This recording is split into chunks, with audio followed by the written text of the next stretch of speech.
नमस्कार दोस्तों आज के इस वीडियो में हम ये देखेंगे कि आप ऑस्ट्रेलिया का विजिटर वीज़ा सब class 600 tourist stream apply outside Australia कैसे खुद से अप्लाई कर सकते हैं। तो दोस्तों आगे बढ़ने से पहले मैं ये बता दूं, क्लैरिफाई कर दूं कि मैं कोई ना तो कोई गवर्नमेंट ऑफिशियल हूँ, ना कोई मैं इमिग्रेशन कंसल्टेंट हूँ। तो आप जो भी इस वीडियो से लेंगे ये आप अपने खुद के रिस्क पर लेंगे और आपके किसी भी आउटकम का मैं लायबल नहीं होऊंगा। तो चलिए दोस्तों हम देखते हैं कि हम ये काम कैसे खुद से कर सकते हैं। मैंने अपने ऑस्ट्रेलियन वीज़ा सारे खुद ही अप्लाई किए और मैं हमेशा सक्सेसफुल रहा हूँ। तो ये ऑफिशियल पेज है और ये हम देख रहे हैं टूरिस्ट स्ट्रीम आउटसाइड ऑस्ट्रेलिया। आप ये टैब्स पे जाकर एलिजिबिलिटी और इस वीज़ा के बारे में कंडीशन सब कुछ पढ़ सकते हैं। प्रोसेसिंग टाइम क्या है, फ़ी क्या है, और अभी के टाइम में प्रोसेसिंग टाइम ज़्यादा हो सकता है कोविड की वजह से, उसमें कोई सरप्राइज नहीं है। तो वहाँ पर एक लिंक है जिस पर आप अप्लाई क्लिक करके इस पेज पर आते हैं। तो सबसे पहले आपको IMMI अकाउंट में लॉगिन करना पड़ता है। ये एक तरह से आप समझ लीजिए आपका इमिग्रेशन ऑस्ट्रेलिया अकाउंट हुआ। अगर आप पासवर्ड भूल गए तो आप यहाँ से उसको रीसेट कर सकते हैं। अगर आपने अकाउंट ये क्रिएट नहीं किया है, फर्स्ट टाइम आप लॉगिन करें, तो आप यहाँ से एक अकाउंट क्रिएट कर सकते हैं। मेरे पास मेरा अकाउंट रेडी है तो मैं उससे इस सिस्टम के अंदर जाऊँगा। ओके, ये पहला पेज आ गया। मैं यहाँ से टर्म्स कंडीशन का रीड को एक्नॉलेज करके आगे आप चाहें तो पढ़ भी सकते हैं। Is the applicant currently outside, क्या एप्लीकेंट इस समय ऑस्ट्रेलिया के बाहर है, अज्यूम करते हैं यस। करंट लोकेशन, तो लेट से आप इंडिया से अप्लाई कर रहे हो तो मैं यहाँ इंडिया डाल देता हूँ। तो इंडिया में लीगल स्टेटस, सपोज करिए आप इंडिया के सिटीजन हैं तो सिटीजन। अब इसमें पूछा जा रहा है आपको क्या अप्लाई करना है इस स्ट्रीम में, सब क्लास 600 में। तो मैंने टूरिस्ट स्ट्रीम किया। List all reasons for visiting Australia. आप सपोज कीजिए वहां टूरिज्म के लिए जाना चाहते हैं, या आपके कुछ फ्रेंड्स भी हैं, उससे भी आप अदर भी दे सकते हैं, जो भी आपका रीजन हो आप वो दे सकते हैं। डेट पूछ रहे जब आपको ऑस्ट्रेलिया में होना चाहिए। Give details of any significant dates for which the applicant needs to be in Australia. आपको उन डिटेल्स का सिग्निफिकेंट मतलब जो इंपॉर्टेंट डेट्स है जब आप ऑस्ट्रेलिया में रहना चाहेंगे उसका डिटेल्स देने के लिए। मैंने जस्ट एक सैम्पल डाल दिया है कि to attend a friend function कर देता हूँ, या फ्रेंड्स वेडिंग ऐसा कुछ कर देता हूँ। मैं सिंपल बना रहा हूँ। क्या ये एप्लीकेशन एक ग्रुप ऑफ एप्लीकेशन, मतलब जब बहुत सारे लोग अप्लाई करते हैं जैसे एक ग्रुप जरा साथ में, उसका पार्ट है? तो मैं नो कर रहा हूँ, आप अकेले अप्लाई कर रहे हो। Special category of entry, is the travelling as representative, क्या आप किसी फॉरेन गवर्नमेंट के रिप्रेजेंटेटिव हो, और या आप travelling on United State Nations laissez passer. आप मुझे नहीं पता ये क्या होता है तो मैं इसको नो कर रहा हूँ क्योंकि आप एक सिंपल ट्रैवलर हो। कोविड-19 रिलेटेड ट्रैवल रिस्ट्रिक्शन, क्या ये जो एप्लीकेंट है उसके पास एक प्रीवियस विजिटर वीज़ा था जो कि इम्पैक्ट हुआ कोविड-19 रिलेटेड ट्रैवल रिस्ट्रिक्शन से। मैं नहीं कर रहा हूँ क्योंकि मान लीजिए आपके केस में हो भी सकता है, क्योंकि कोविड-19 की वजह से बहुत सारे ऐसे केसेस हुए हैं।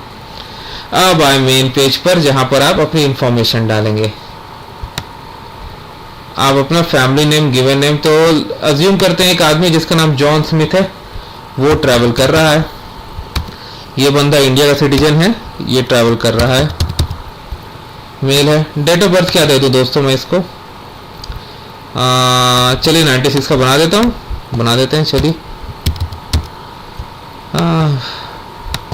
अगस्त 1। फिर ये है पासपोर्ट का नंबर, एक सैंपल डाल दिया। कंट्री ऑफ पासपोर्ट, कौन से कंट्री से लाया भाई, इंडिया से है तो इंडिया से लाएगा ऑब्वियसली, ये इंडिया ड्यूअल सिटीजनशिप तो सपोर्ट नहीं करता है। नेशनैलिटी ऑफ पासपोर्ट होल्डर, ये भी इंडिया ही है। Date of issue, so India में टिपिकली पासपोर्ट 10 साल के लिए जनरली इशू किए जाते हैं, तो डाल देते हैं 10 साल का डिटेल। मान लीजिए 7 सितंबर हो गई तो उस हिसाब से 2029 6 सितंबर को ये आपका पासपोर्ट रिफ्यू मतलब एक्सपायर करेगा। ये 10 साल डाल दिए। कहाँ पे इशू हुआ तो वो आपके पासपोर्ट में मिल जाता है ये सारे डिटेल। मैं न्यू दिल्ली डाल दिया।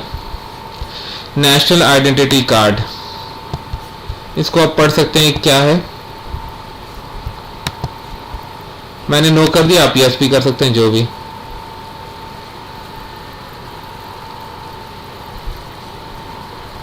मैंने नो किया तो बड़ा उसको यस ही कर दीजिए। आप इसमें जैसे इंडिया में बहुत सारे नेशनलिटी कार्ड मिलते हैं, आप डाल सकते हो, जैसे पैन कार्ड वगैरह आप डाल सकते हो, क्योंकि मैंने पैन कार्ड एक दूसरे एप्लीकेशन में डाला था जो कि सक्सेसफुल हो गया था।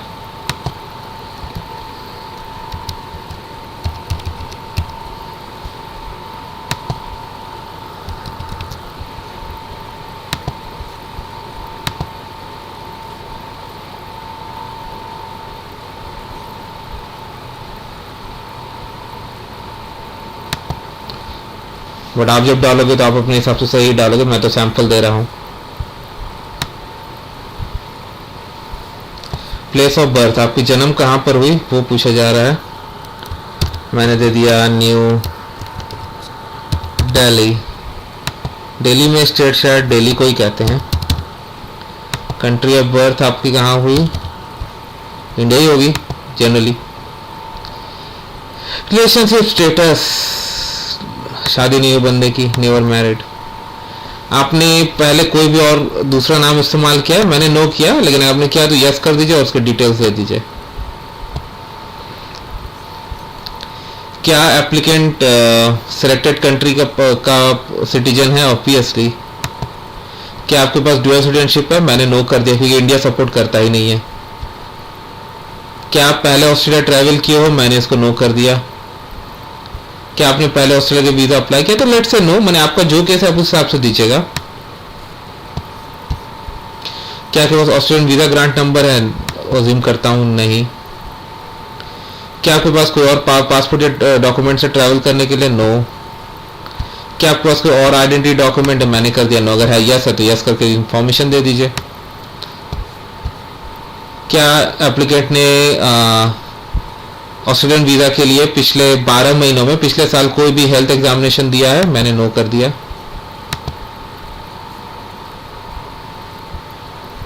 मैंने कुछ एरर किया पेज पे, देखिए कहाँ पे आता है। ओ, ये एक छोड़ दिया मैंने, पैसिफिक कार्ड होल्डर नो। ये मुझे बहुत अच्छा लगता है ऑस्ट्रेलियन वीजा का, क्योंकि वेब पेज में अगर आपने कुछ भी इस तरह की गलती की, कुछ मैंडेटरी फील्ड छोड़ दिया फॉर्मेट, तो इमीडिएटली पकड़ा जाता है। अब यहाँ पर आप डिटेल रिव्यू कर लीजिए, ठीक है ना भाई? हाँ ठीक है, चलो यस कर दिया। नेक्स्ट करें। आप सेव करके बाद में भी आ सकते हैं।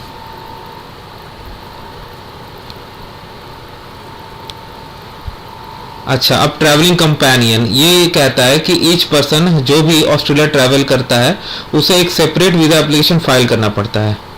ये इंक्लूड होता है इसमें बच्चे या अदर फैमिली मेम्बर्स। तो इस एप्लीकेंट के साथ कोई और ट्रैवल कर रहा है, मैंने नो कर दिया क्योंकि वो अकेला, लेकिन अगर आपके साथ है तो आपको फिर इंफॉर्मेशन दे दीजिएगा आप। यूजुअल कंट्री ऑफ रेसिडेंस, तो मैं इसको इंडिया कर देता हूँ। अब इंडिया में ही रहा है भाई, तो इंडिया में ज़्यादातर रहेगा। ऑफिस, डिपार्टमेंट ऑफिस, तो इसमें ये लिखा है कि एप्लीकेंट में भी रिक्वायर्ड, मैंने हर केस में इंटरव्यू रिक्वायर्ड करना जरूरी नहीं होता है, बट एप्लीकेंट का क्लोजेस्ट ऑफिस क्या रहेगा। तो अब इंडिया में ढूंढते हैं कोई ऑफिस, कहीं ना कहीं तो बनाया ही होगा इंडिया में। हाँ है ना, एक दिल्ली में है, चलो बढ़िया है। एड्रेस पूछ रहा है भाई बंदे का, ऑब्वियसली एड्रेस पूछेंगे, आपको वीज़ा दे रहे हैं तो कंट्री इंडिया हो गया। एड्रेस इंडिया को सैंपल एड्रेस डाल देता हूँ मैं। अगर मैं ज़्यादा बोल रहा हूँ तो माफ़ कर दीजिएगा दोस्तों। टाउन पूछ रहा है, तो अब न्यू दिल्ली में जनरली टाउन आपका न्यू दिल्ली ही रहेगा। स्टेट आपका दिल्ली में, अगर मैं गलत, यहाँ दिल्ली में सही था। चलो कभी कभी मेरी भी ज्योग्राफी सही हो जाती है। सैंपल पोस्टर कोड डाल दिया दोस्तों। Contact number, home phone, cell phone, चलिए डाल देते हैं 9111। Mobile phone 91।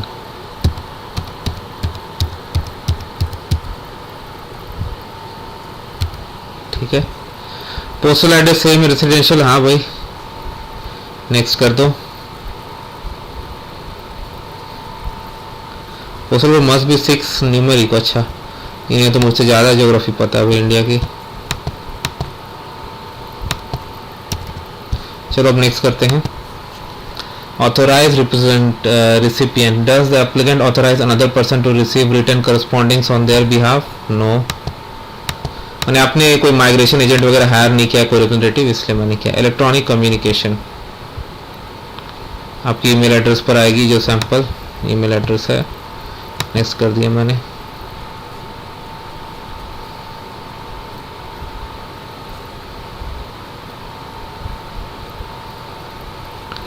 Does the applicant have any members of their family unit not traveling to Australia who are not Australian citizen or Australian permanent resident? Yes. Family की आपको detail देनी है। आप इस पर क्लिक करके देख सकते हैं आपको कैसे किनकी इंफॉर्मेशन देनी है। तो हेल्पलाइंस हमेशा यहाँ पर दी जाती है। List all members of your family unit who are not applying to migrate with you. This includes your Australian family members instances।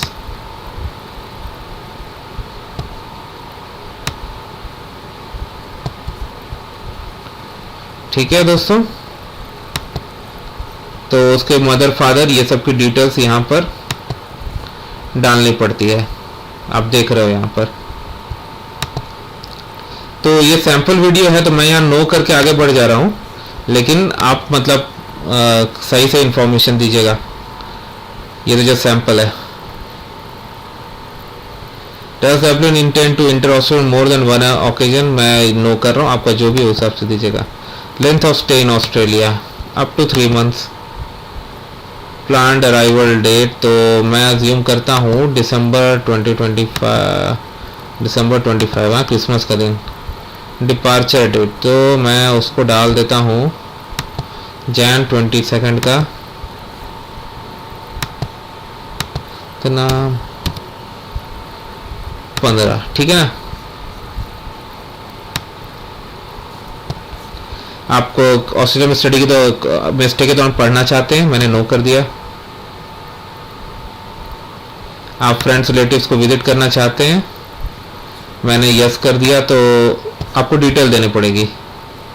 देखते हैं क्या क्या डिटेल पूछता है। कॉन्टैक्ट इन ऑस्ट्रेलिया,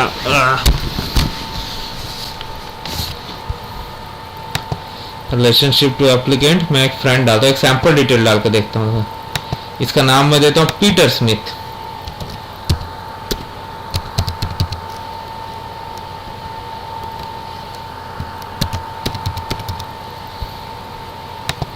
मेल है ये, इसको भी मैं 1996 का बना देता हूँ। ठीक है, पूरी डिटेल रखते हैं।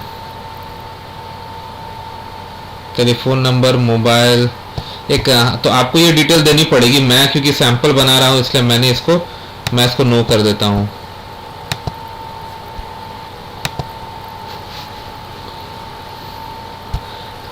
लेकिन आपके केस पे आप यस करके दे दीजिएगा, मैं उतना डिटेल में नहीं जा रहा हूँ। एम्प्लॉयमेंट स्टेटस, आपकी एम्प्लॉयमेंट स्टेटस क्या है? तो एम्प्लॉयड बंदा। ऑक्यूपेशन ग्रुपिंग, क्या करते हो भाई आप? मैनेजर हो, प्रोफेशनल हो? प्रोफेशनल डाल देते हैं। ऑर्गेनाइजेशन में एक दे देता हूँ न्यू दिल्ली आईटी कंपनी, ऐसा कोई है क्या? दिल्ली वाले बताएंगे। स्टार्ट डेट, काम कब से शुरू किया था? तो 96 से हमने इसको बनाया। टिपिकली इंडिया में 22 ईयर्स में बंदे इंजीनियरिंग का अगर ड्रॉप वगैरह ना हो तो करके निकल जाते हैं। तो अज्यूम करते हैं कि 2018 से ये ज्वाइन कर लिया, अच्छा बंदा है। जून में ज्वाइन कर, जुलाई डाल देते हैं, क्या बुरा है। ऑर्गेनाइजेशन एड्रेस, अच्छा ठीक है भाई। इतने आप देखो इसमें हर तरह की डिटेल, हर सब कुछ डिटेल लेते हैं। तो बहुत केयरफुली और पेशेंस के साथ फिल करना। अगर पेशेंस नहीं हो और ज़्यादा बोर लगे तो भाई सेव करके बाद में आ जाना, लेकिन गड़बड़ मत करना और फिर चेक करके ही सबमिट करना। एड्रेस, चलो उसको 2 न्यू दिल्ली स्ट्रीट कर देते हैं।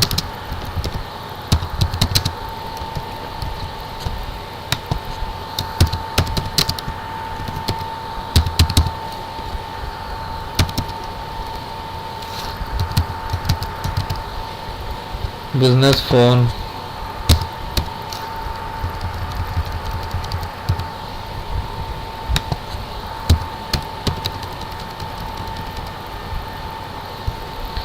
ईमेल एड्रेस क्या दूं यार मैं? ठीक है,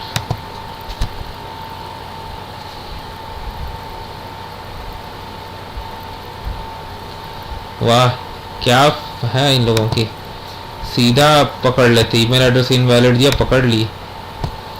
जीमेल डाल दो, देखते हैं आप क्या करते हैं। वाह, फाइनेंशियल सपोर्ट, सेल्फ फंडेड, जो भी आपका केस हो, कितना फंड्स अवेलेबल है तो डाल देता हूँ मैं 100,000 AUD। इतना में तो वीज़ा दे ही देंगे होपफुली, कह नहीं सकते। अब हेल्थ डिक्लेरेशन आ रही है। पिछले 5 सालों में आप किसी भी कंट्री को विजिट किया हो आउटसाइड अपनी कंट्री के, जिसका आपके पास पासपोर्ट है, वो 3 महीने से ज़्यादा कंसेक्यूटिवली, ऑस्ट्रेलिया छोड़ के, तो उम्मीद कर दे तो मैक्सिमम करते हैं कभी बाहर ही नहीं गया तो नो मार दिया। आप ऑस्ट्रेलिया में हैं, हॉस्पिटल या किसी हेल्थ केयर फैसिलिटी को विजिट करने का आपका इंटेंशन है, मैंने नो कर दिया। क्या आप ऑस्ट्रेलिया में काम करना चाहते हैं या पढ़ाई करना चाहते हैं, डॉक्टर, डेंटिस्ट, नर्स और पैरामेडिक, मैंने नो कर दिया। जब पढ़ा इतना आसान थोड़ी ऐसा पढ़ना। अब आपसे कुछ हेल्थ रिलेटेड क्वेश्चन पूछे। क्या आपको कभी भी ट्यूबरक्लोसिस था या आप किसी के कांटेक्ट में थे, या कांटेक्ट विद फैमिली मेंबर, आप किसी अपने फैमिली मेंबर को जिसके साथ एक्टिव ट्यूबरक्लोसिस है, आपको चेस्ट एक्सरे में कुछ एबनॉर्मलिटी दिखी, मैंने नो किया। During the propose visit to Australia does any applicant expect to incur medical cost. आप ये जो कंडीशंस दिए गए इसके लिए आप मेडिकल कॉस्ट या ट्रीटमेंट रिक्वायर होगी आपको ऑस्ट्रेलिया में। आप देख सकते हैं क्या कंडीशन दी गई, blood disorder, cancer, heart disease, hepatitis B, C, HIV infection including AIDS, kidney disease including dialysis, mental illness, pregnancy, respiratory disease, मैंने नो किया। एप्लीकेंट को असिस्टेंट मोबिलिटी, आपको मोबिलिटी वगैरह की असिस्टेंस चाहिए, मैंने नो कर दिया। हमेशा पढ़ के केयरफुली वीज़ा ये सब इंफॉर्मेशन दीजिए। कैरेक्टर डिक्लेरेशन, हाँ भाई ये सब तो बहुत अच्छे से देना होगा।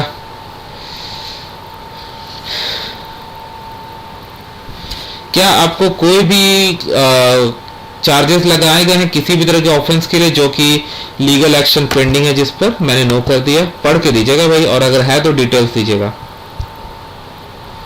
आप किसी भी चीज के लिए किसी भी कंट्री में कन्विक्ट हुए हैं, इंक्लूडिंग ऐसा कन्विक्शन जो कि ऑफिशियल रिकॉर्ड से हटा दी गई है, मैंने नो कर दिया। क्या आप किसी भी तरह के डोमेस्टिक वायलेंस या फैमिली वायलेंस के सब्जेक्ट हुए हैं,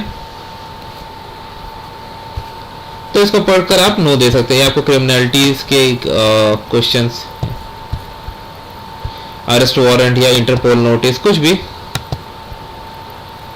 sexual offence, sex offender register,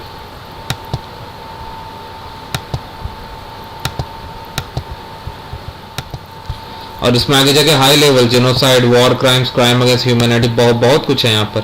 तो आप पूरा पढ़कर इसको आप दे सकते हैं। और सिर्फ क्रिमिनलिटी नहीं, उसके अलावा भी बहुत सारे क्वेश्चंस हैं, जैसे कि आप कभी military, police force, state sponsored private militia और इंटेलिजेंस एजेंसी वो सब में काम किए हैं कि नहीं, वो सब, मतलब वो हर तरह से आपको एग्जामिन करना चाहते हैं।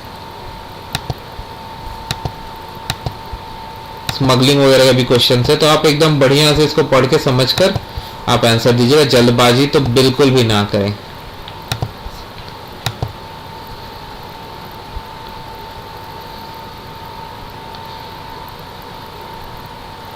अब ये वीजा हिस्ट्री के क्वेश्चंस हैं।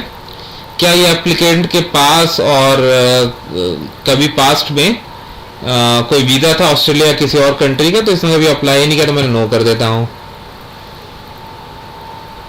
आप ऑस्ट्रेलिया में या किसी और कंट्री में आप रुके और वीजा कंडीशंस पर आपने वीजा कंडीशंस फॉलो नहीं किए और आप वो वीज़ा ओवरस्टे किए हो तो वो भी क्वेश्चन ये पूछ रहे हैं।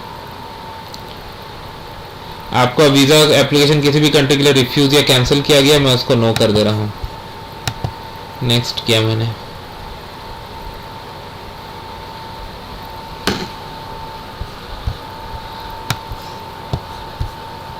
अंडरस्टूड इंफॉर्मेशन, मैंने ये आपसे डिक्लेरेशन, आप फ्रॉडुलेंट वगैरह कुछ भी देंगे तो उससे आप पे इंक्वायरी हो सकती है। ये भी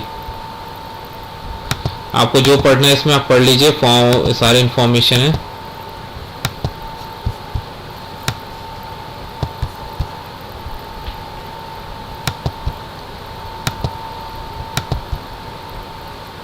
इसमें आपको बायोमेट्रिक के भी कंसेंट ले लिए जाते हैं। ये भी लिखा है कि आप वर्क नहीं कर सकते।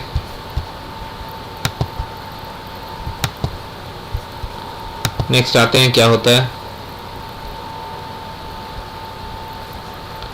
यहाँ पर आप पूरा अपना एप्लीकेशन रिव्यू कर सकते हैं ध्यान से एकदम। कुछ भी गड़बड़ है आपके पास एडिट करने का ऑप्शन है सबमिट करने से पहले।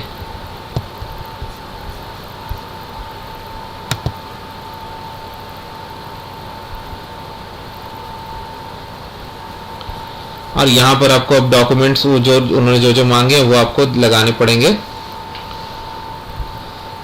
Photograph, passport, travel document, nationality document, evidence of previous travel.